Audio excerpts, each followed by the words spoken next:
How's it going, everyone? This is George here, and today we are going to be reviewing Black Panther Wakanda Forever, the sequel to the 2018 Black Panther film directed by Ryan Coogler. And this film is actually directed by Ryan Coogler once again. And this is also the conclusion of Phase 4 of the MCU. And in this film, King T'Challa is dead, unfortunately, due to the passing of Chadwick Boseman. And a year after T'Challa's death, vibranium has become very stored out. Wakanda is under a lot of scrutiny, and the weapons are being used, and now they're being attacked by another kingdom that wants Wakanda to either help them against the surface world or they'll become enemies themselves. So, with this film, this was a film that was made under some really bad circumstances. When Ryan Coogler was working on the script for Black Panther 2, and was almost done with it, or finally done with it, Chadwick Boseman unfortunately passed away in 2020. So they had to change everything around. They had to change the script because the original plan was to tell a story about how T'Challa is dealing with a post Infinity War and Endgame world after being snapped away, and they had to change all that. And a lot of these actors also had to step up in big ways.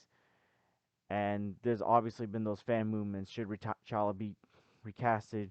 Should he not be? Should they just let the character be? So a lot was really going on with this film. And this film is proof that Ryan Coogler is one of the best directors that we have going right now. I've always been a fan of Ryan Coogler. As I said, my Black Panther review, I love his Creed film. I love the first Black Panther film. And he did probably the best job that any other director can do with the circumstances that he was given. Now, that's not to say that this is a perfect film or just as good or better than the first Black Panther film. No, that film is still a lot better.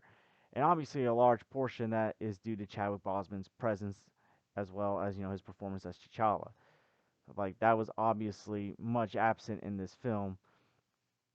But regardless, to me, this is still one of the stronger films of Phase 4. Not as good as Spider-Man No Way Home and Shang-Chi, but still better than the other films that we have gotten. Ryan Coogler made one of the most emotional films in not just Phase 4, but in the MCU. To me, this felt more, there was a lot more emotional moments in this film than there was MCU humor. There's still some MCU humor, but this was a film that relied much more on emotion. And that's a rarity to see in the MCU. And again, a lot of that is due to not just the character of T'Challa passing away, but also so many other things and how these characters are dealing with grief. And a lot of these actors and actresses, they really stepped up in this film. Now, Angela Bassett gave probably the best performance of this film. I would not be surprised if she was considered like for best supporting actress when award season comes. That's how great of a performance she gave. Obviously, the big step up was Letitia Wright as Shuri in this film. If you recall, in her previous roles in the MCU as Shuri, her previous appearances, sorry, she played a more supporting role and a more comedic role.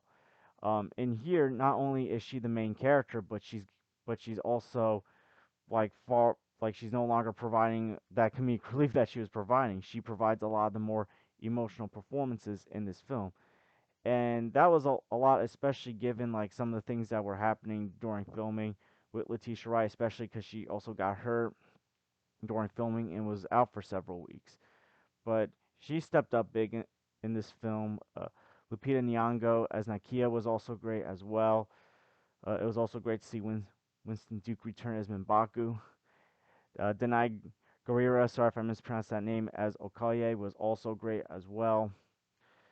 And really, the tribute to Chadwick Boseman, to T'Challa in this film is the strong point. When they do that tribute, it is phenomenal.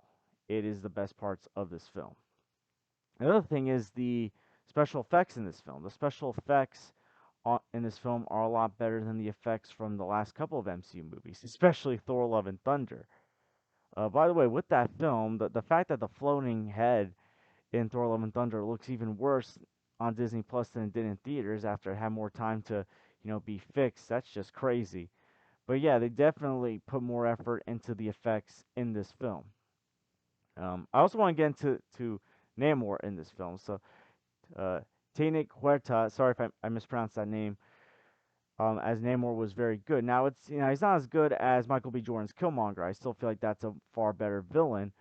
But with Namor, this was a character that I wouldn't even consider a villain. He definitely feels like what an anti-hero should feel like. And again, you don't defend his actions, but at the same time you understand his actions. And it's good to see that these first two Black Panther films have solid antagonists in these movies. I will say though, I feel like with Namor, while the backstory and origin, how they explained like how Namor came to be, worked out well, it feels like I think that's what slowed down the film. This is a very long film. It's the second longest MCU film, and I feel like a lot of Namor's origin stuff, while it's very good, it feels like this would have been better off being in a Disney Plus series before Black Panther Wakanda Forever came out, or a special presentation. Because, as I said, this is a long movie, and I felt like it was starting to slow down when they were getting to that part, and I feel like that could have maybe worked out better and built more hype with this character. Another new introduction into the MCU is Riri Williams, aka Ironheart, played by Dominique Thorne. And this is a character that is not very popular in the comics, but I will say, like, in live action, from what I've seen so far, Dominique Thorne's done a very good job with Riri Williams, and I'm actually very much looking forward to Ironheart now. I wasn't really giving it much thought, but after seeing this character and the performance Thorne gave, I'm very much looking forward to this series now. The action in this film is pretty good. I feel like the action in the first Black Panther film was a lot better. Although I will say this, without spoiling the film that much, the final battle, the final fight, was one of the better final fights in the MCU, in my opinion. And not spoiling it, but minor spoiler, it reminded me of the final fight of Spider-Man No Way Home between Tom Holland's Spider-Man versus Willem Dafoe's Green Goblin. It almost reminded me of that. And to me, those are the final fights that really stick out more. And I feel like this might be the one thing that might be better than the first Black Panther film, is the final fight. I feel like was better. Where the final fight in the first Black Panther film felt a little more MCU generic, this one felt like, while like I said, it did feel similar to that No Way Home final fight, compared to other MCU final fights, it also feels different. So I very much enjoyed the final fight in this film. And again, the costume designs of Wakanda look great. The settings of Wakanda look great as well. And I love how, like, kind of similar to the first Black Panther film, most of this is congested into this Black Panther universe. Now, again, this is the introduction of Ironheart and Namor, but overall, it does feel, for the most part, still like a Black Panther Wakanda story. And overall, I very much enjoyed this film. Like I said, it's not as good as the first film, but the tribute to Chadwick Boseman, to T'Challa, the performances that all these actors gave, including the newcomers, just worked out so well. The action was great. The special effects feel like an improvement over the last couple of MCU movies. And this has been a phase. Phase 4 has been a phase of grief, of processing grief, of like the post Infinity War and Endgame. And I feel like while this isn't a perfect movie, it was a perfect way to end this phase, especially because this has been a roller coaster of a phase where we've gotten some projects that were great, like No Way Home, Shang-Chi, and Loki, and then you have some projects that were like Eternals, Thor, Love and Thunder. But overall, I enjoyed Black Panther Wakanda Forever, and I highly recommend you check it out. And my final score, I've been very up in the air with this final score. But overall, the more I thought about the movie, the more like I actually am appreciating some of the stuff. I just wish the runtime was shorter, and maybe that some of the Namor stuff could have been saved for a Disney Plus series or special presentation.